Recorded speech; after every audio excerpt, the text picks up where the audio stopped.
Good evening na naman mga kababayan ko. I just want to show my oregano.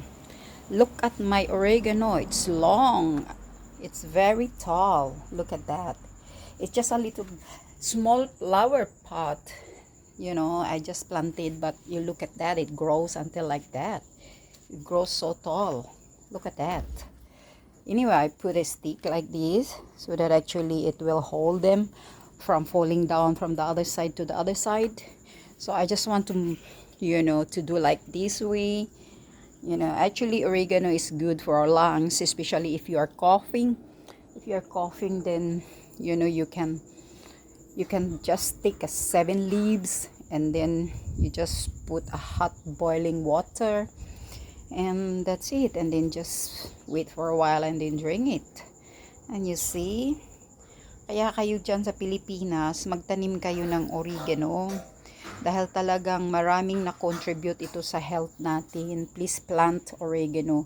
It can help a lot in our health. Makakatulong talaga siya. Number 1, ang baga natin, yung lungs natin, importante yan sa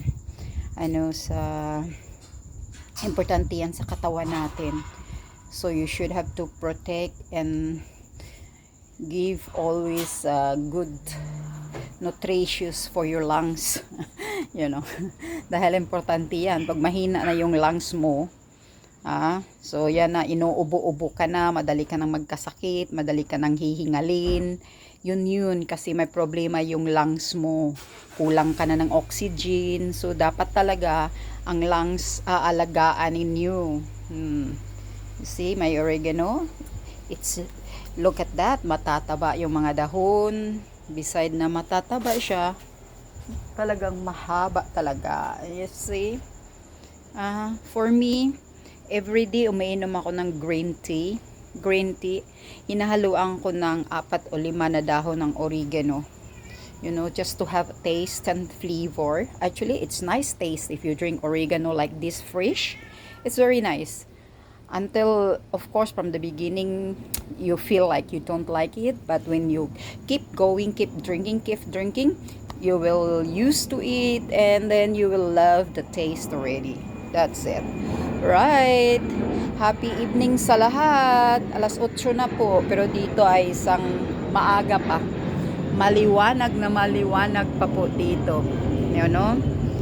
Pero mag-aalas 8 na ng gabi. At saka, I hope and I pray dyan sa mga taga Bicol na naging biktima ng baha, bagyo kahapon. Sana po nasa safe hands na kayo ngayon.